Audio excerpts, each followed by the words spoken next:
St. Athanasius, seminary in Texas, where St. Paul Theological Seminary in Mississauga, and St. Athanasius Technological Seminary in Nashville, Tennessee, all over Canada and the United States, and he presents lots of talks in Europe, in the United States, all over.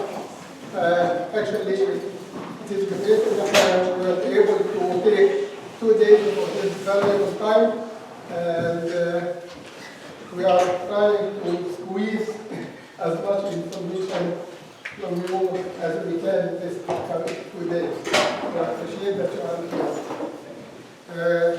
His field is in the apologetics, and this means that we defend our faith. Defend our belief in God and our Bible and all the church doctrine. Feel free.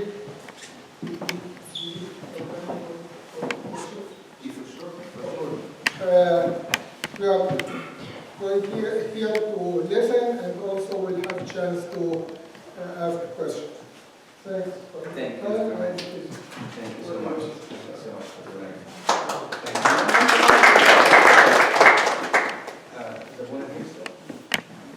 Is it around?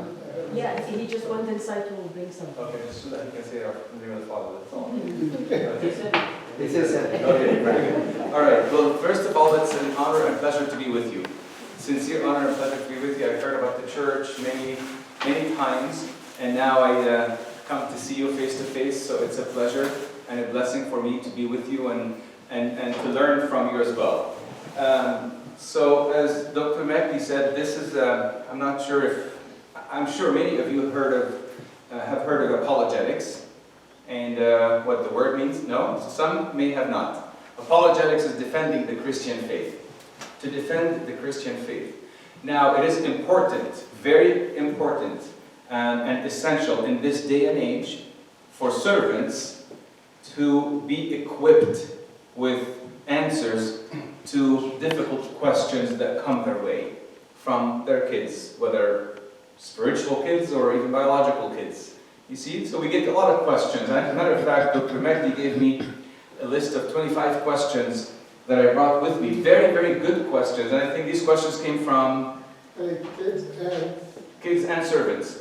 And some of them are very challenging questions. So for us to be effective servants, of course, through the grace of God gives us the ability to serve and to be privileged to serve His children. It is important for us to be equipped and armed. Meaning, gone are the days when you would respond to a question by saying, just have faith. These good answers, but these are good answers 30, 40, 50 years ago. You see, we don't question things about the church. Mom, dad, or that's mom, dad, my servant, X or Y. Can you please give me some evidence that God exists?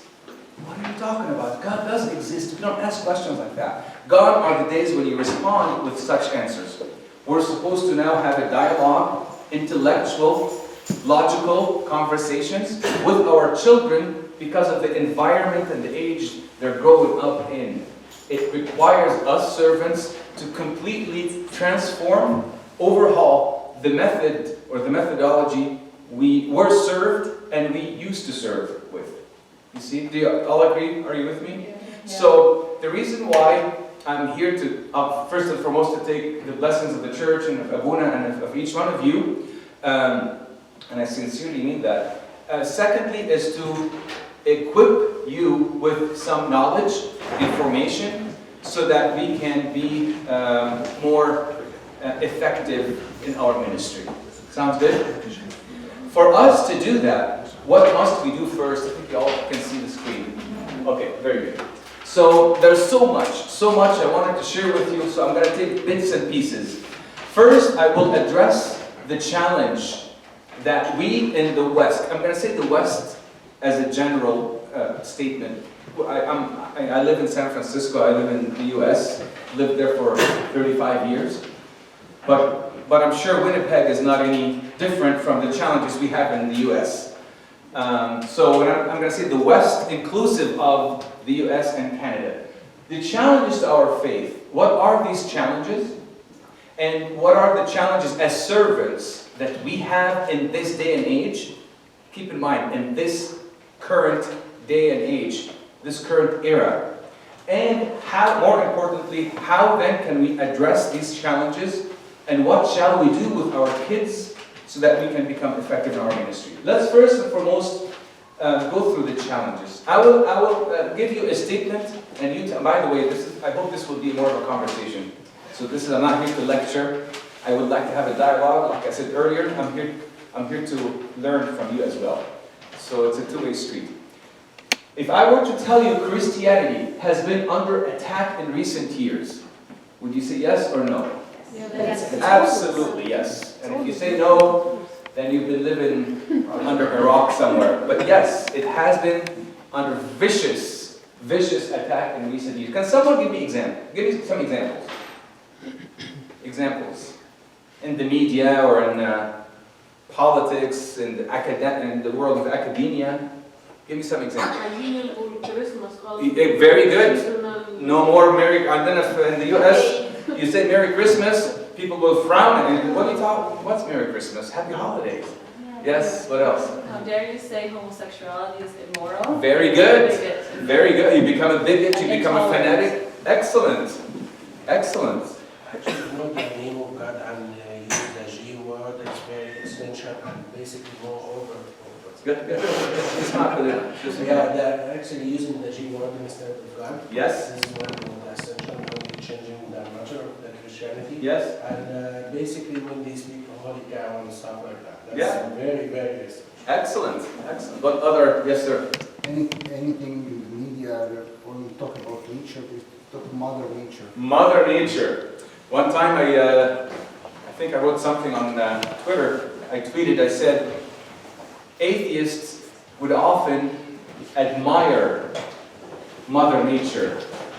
But when something goes wrong, they're quick to blame Father God. So they're often they're quick to admire Mother Nature, but when something goes wrong, they blame Father God. They're not consistent. Anyways, very good point. What else? Yes, ma'am. War and Marianne. violence, yeah. Whenever we talk about Islam causing violence, it says the church always do that to the Excellent, yep. Yeah, we get accused of the atrocities we've committed, the Crusades, the Spanish Inquisitions, and all the killings in the name of God. Absolutely, yes. Let me share with you a few things, and I'm not here to depress you. Forgive me. I am here to give you, to reflect what is going on in our society outside of our church. So I'm just giving you a window into the world around us so that we as servants are better equipped. So this is in Manitoba.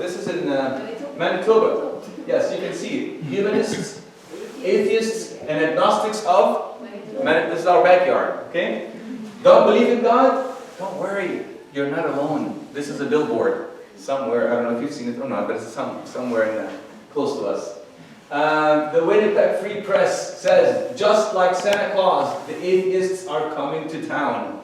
In other words, be prepared. God is going to be,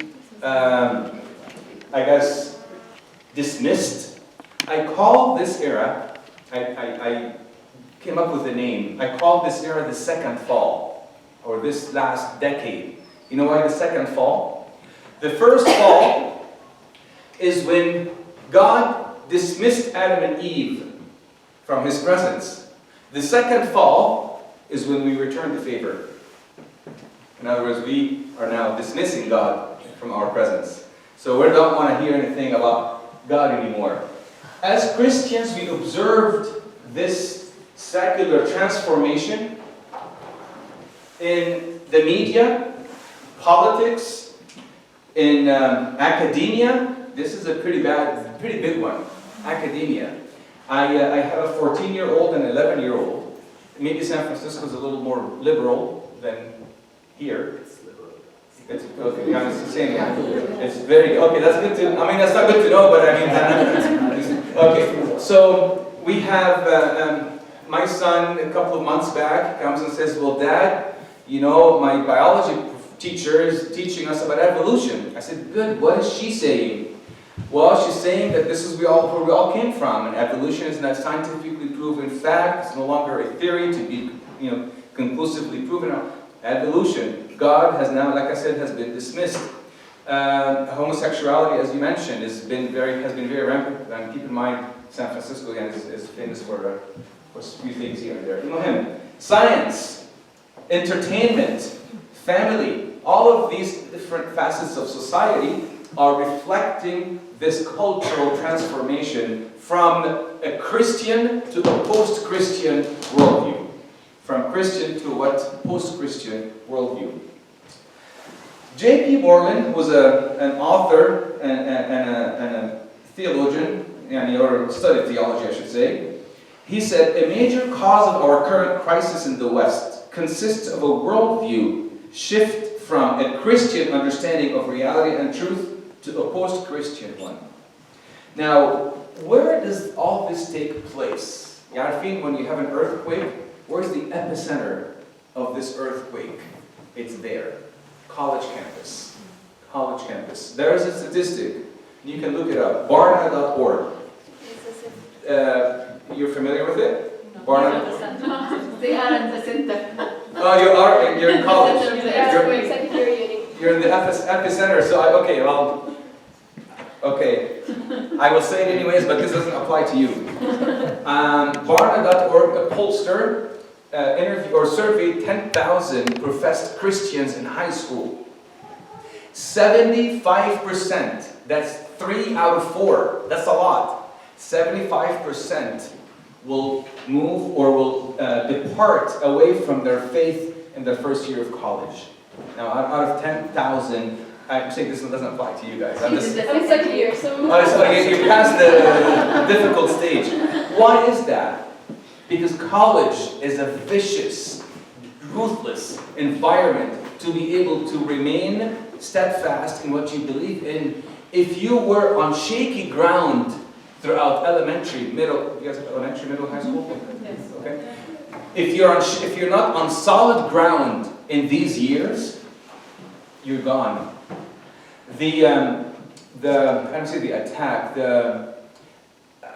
For the lack of a better word, the attack, the logical, rational, intellectual warfare on college campuses is vicious.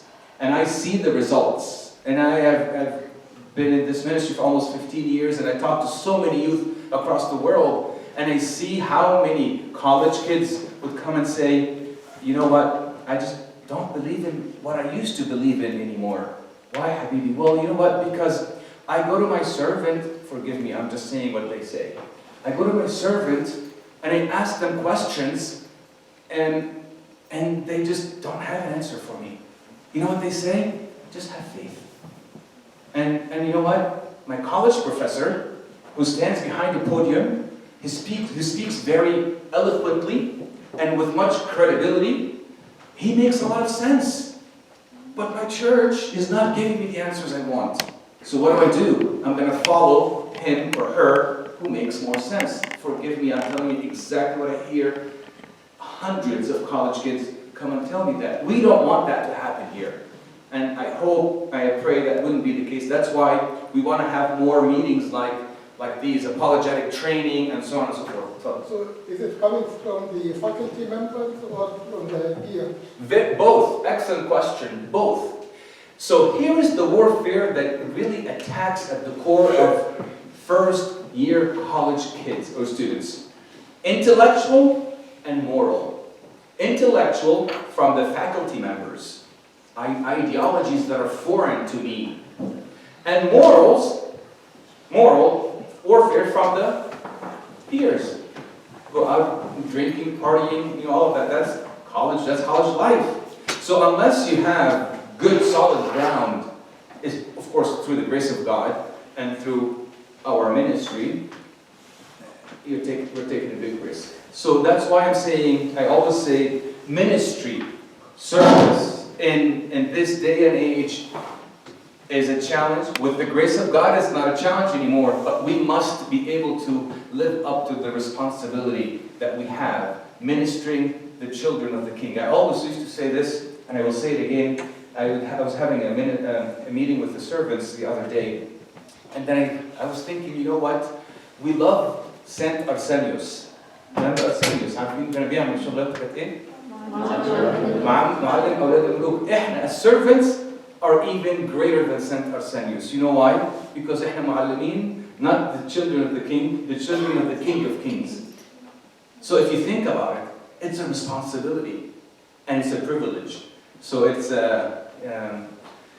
we have to live up to that responsibility. University professors, these are stats that are coming from Barna.org. 35% of college professors are atheists, agnostics. 51% describe the Bible as ancient, book of fables. 75% believe religion does not belong in public schools, and so on and so forth. Okay, let's not depress you any further. Let's move on. First year of college. Here's society's creed of faith. If you were to ask a Christian from amongst us, what is our creed of iman? What is our creed of faith? We believe in one God, and so on and so forth. We all know what the creed of faith is. If you were to ask someone who, I hope they're not going to mind if I say anything, they're not going to mind. I hope you're okay, good. Because I want to be very transparent and open. If you were to ask someone from the societies, some youth who doesn't really belong to a church, or if you want to take a pulse of the society's creed of our society's creed of faith, what would it be? Number one, Darwinian evolution is the substitute creator. Where did we come from? Evolution. What next? The Bible is full of errors and contradictions. These statements and these concepts I have heard over and over and over again from, the public outside of us. The Bible is full of errors and contradictions. Contradicts itself. Errors. What kind of errors? Well, you know, who saw Jesus first after the resurrection? Was it this person? Was it that person? Seemingly to be errors. Jesus was like any other religious figure. He's a nice man. He said good things. But he was like any other. Muhammad said good things. Buddha said good things, and so on. I think it's a good idea. عشان مش عاوزين you understand what I'm trying to say. أنا برضه عشان كده برضه يعني هو في وقت هنتكلم فيه بالذات للسن ده أحسن. سوري أول ما عشان العيار ما بتسيبش بيت مش كده؟ مدرسين already مش لازم. Okay, the resurrection is a myth. عارفين myth يعني أسطورة خرافة. It didn't happen. What does it mean? Here's a good one. Just be good for goodness sake. Have you heard that before? Just be good for good, whatever that means. Just be good for goodness sake. Here's another one. Christians are intolerant. You said that earlier. Yeah. Christians are bigots, fanatics, intolerant. And here's another word they add to it. They're judgmentals. They're quick to judge and point the finger. Oh, this is a sin. Oh, God is going to be upset if you do this. Oh, the Bible doesn't agree. They have this image that we are intolerant. Blind followers. You also say blind followers. Blind followers, exactly. And I hope to correct that perception in the meeting that's going to come next with high school youth. Yeah, we don't have blind faith, but that's going to come next. I will explain how faith and reason, iman, how they intersect. They don't contradict. They intersect from the scriptures. God is in each one of us. Any of you who watches Oprah? No? You? Okay. That's her theme. God is in each one. God is in each one of us. Just realize the God within your own consciousness, and so on. And here's one of my favorites. I believe in humanity. I so many times ask youth left and right. So if you don't believe in God, what do you believe in? I believe in human kindness. Anybody heard of that before? I believe in human. I'm sure on college campus, very common. I believe in human love. Whatever that means. I believe in, what does that mean? I just like, it sounds good. So this is a sample of what our culture, the culture that we live in outside of our church, this is what they believe in. This is the creed of faith of our culture. Not only that, terms have been redefined. Terms have been redefined. What do I mean by that? Terms like this, tolerance. Tolerance had a classic biblical definition. Nowadays, it has a completely different definition. What is the classical definition of tolerance? Accepting and loving others without having to agree with their ideas or behavior. Christ was the most tolerant. He accepted everyone. He came for the sinners and tax collectors, he said. But when it came to sin, was he accepting? Of course not. But tolerance nowadays is very different. Tolerance nowadays means accepting everyone and everything. Everything meaning their ideas and their behaviors. Not only do we accept the fact that, I don't want to open the can of worms of homosexuality, but this could take another hour. But not only am I called to live peaceably, as St. Paul says, as much as it is in your, as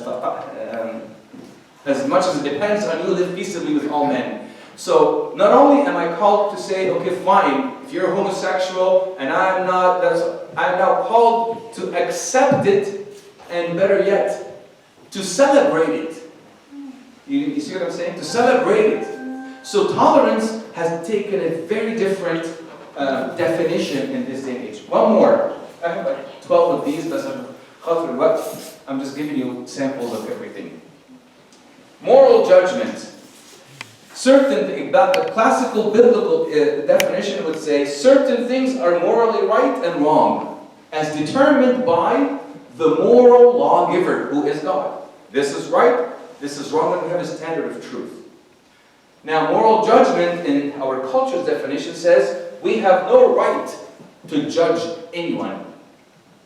What was the one verse that was most commonly used in the Bible throughout the years? John 3:16. For God so loved the world. This is the most commonly used verse. In the 21st century, the last 10, 15, 20 years, what's the most commonly used verse? Not John 3:16, Matthew 7:1. Do not judge. That's the verse everybody clings on to. Hey, the Bible says don't judge. You can't judge me. You see, that's what moral judgment is, the definition. Freedom, another term. Freedom, what's the classic example of freedom? You are free to do what you know you should do. You are free to know to do that which you know is the right thing to do, which is freedom from sin. That is the true concept of freedom. What is the culture's definitions of freedom? I'm free to do whatever. Whatever. I'm free. Do you see what I'm saying? Terms have been redefined. Tolerance, judgment, freedom, and the last one is truth. And I've written extensively on the notion of truth. Truth, classically speaking, or biblically speaking, is that there's an absolute truth, haq mutlaq, on everyone, across all years, across all geographies and locations. Well, now, what is truth? Whatever is true for you. My truth and your truth. Relative. Perspective. Exactly. The perspective is the one. Absolutely. I have my own perspective. Right. And that's again the air we breathe in this culture. So we have to understand this is the culture we live in. What shall we do? We'll discuss. And I don't want to just come and present the problem and leave. I hope I have time to. Okay, اديني كده 5 minutes عشان I want to be respectful of your time. And like I said, there's so much I want to share with you, but forgive me, we have very little time. St. Paul prophesied, تنبأ على الحاجات دي لما كان في رسالته لتلميذه تيموثاوس. قال إيه؟ The time will come, I think, in my own humble opinion, I think the time is probably has come. Okay? When they will not endure sound doctrine, but according to their own desires, because they have itching ears, مستحقة أذانهم. They will heap up for themselves teachers, and they will turn their ears away from the truth and be turned aside to fables. They have ears that cannot hear the truth. It bothers them to hear the truth, and the time will come, and I believe the time has come. Back to my first question. Are we at war? Yes. Absolutely. We are at war. Most definitely. And there are two war zones that I want to bring up. Two war zones. عدو الخير always tempts us when he tempts us on two fronts. There's no third. حتى لو قريتوا الكتاب بتاع سيدنا البابا الحروب الروحية classic هتلاقي نفس الكلام. Two fronts اللي هي ايه؟ Intellectually and morally. That's it. What do I mean by that? Ethically, زي our behavior, values, morals. This is when he tempts our ethos. That's where ethical comes from. Ethos. Ethos اللي هي الايه؟ Pathos, emotions. Ethos has to do with your will, الإرادة, your behavior, your conduct. Okay? And then your intellectual war zone, philosophies, ideologies, thoughts, ideals. This is when he tempts your logos, okay? From which we get logic. So you have logos temptation, ethos temptation. Now my question to you, which one of these is more dangerous than the other? Dangerous. They're both bad, obviously. If we were to follow each one of them. Absolutely. Absolutely. That is a far more dangerous front that we ought to be aware of. Why? Why? This could be another conversation, but that's why. Let's move on. But real quick. Why? So it affects the ethical. Very good. And the opposite is true. If you are, and it's also biblical. Why is it biblical? Because Christ said in John 3:19, the light has come into the world. Men loved what? Darkness more than the light. Why? Their what? Their thoughts. No, not thoughts. Their deeds were evil. لأن أعمالهم كانت شريرة مش أفكارهم. So if your deeds are evil, you want to shun away, or you want to basically block any trace of that light, so your deeds wouldn't be exposed. So you're right. The intellectual may lead to the moral, but sometimes the moral, you may actually indulge in sin and begin thinking, you know what, I don't want to feel guilty, so you know what, I don't think God exists anymore. So both go back and forth. But why else the intellectual is more difficult? You know why?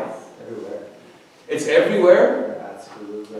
On the internet, it's accessible. Accessible, yes. And mainly because of the generational differences between us and our children. That's a big, yes, big, I agree with you, yes. Why else? Yes. Like the thoughts are like the foundation on Yes. which we build our behaviors and stuff. So Excellent. if we target the base, then we're not going to have. What's your name? Sandra. Sandra, I love your response, because here's how it works. Thoughts are, just like I said, the foundation. Thoughts beget what? Behavior. Behavior results in sentiments. So let me explain to you without digressing too much. What I know to be true affects that which I do. And what I do affects how I feel. So let me make it easier. Mind, will, heart.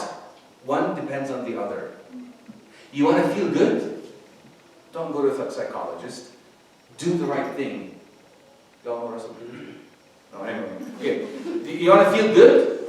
Do the right thing. You want to do the right thing? Know the truth. Because if you know falsehood, you're not doing anything right. And if you're not doing anything right, you're going to feel miserable. Do you get it? I saved you tons of money from psychotherapy. Anyways, not that you need it, I'm just saying, anyways, forget that joke. So yes, intellectualism is the foundation. What else? One more. It's very close to what you said. Because the intellectual warfare is subtle and not seen. If I am living immorally, people, it's obvious. فاهمين قصدي? People see it. Huh? People will show you if you act like this. Right. Your thoughts, and actually the smaller generation, they hide their thoughts. Exactly. Once they go out of your house, like with the parents, they start doing what they want. Exactly. And you know what? If they have unanswered questions or unresponded to doubts, and they don't bring this to the light, very dangerous. Very dangerous. Subtle, hidden. So the intellectual temptations or the ideological or the philosophical are far more dangerous. Yes, sir. And it's easier to spread the ideas of philosophy and, Yes. and control others. It's easier to spread the philosophies and thoughts of these ideas than moral and values and behavior. Absolutely. Very good point. You can just you can write a book. One idea is enough to... And our history, Arius, for example, just a simple example, or many other heresies. Heresies come from, I have an idea and it spreads like wildfire. Absolutely. So, with that said, we need to heed to the intellectual warfare. I'm not saying moral warfare is good, and don't get me wrong. I'm saying this, we just need to, we'll talk about that for now. And that's why St. Paul stressed so much this intellectual warfare. He gave us a lot of warnings from the scriptures. And let's see what he said. Because everything we say is scriptural based. So what did St. Paul say? 2 Corinthians 11:3, he said, I fear lest somehow, as the serpent deceived Eve by his craftiness, so your minds may be corrupted. Your minds may be corrupted. He also said to Timothy, in latter times some will depart from the faith, giving heed to deceiving spirits and doctrines of demons. Doctrines of demons. One more in Ephesians 4.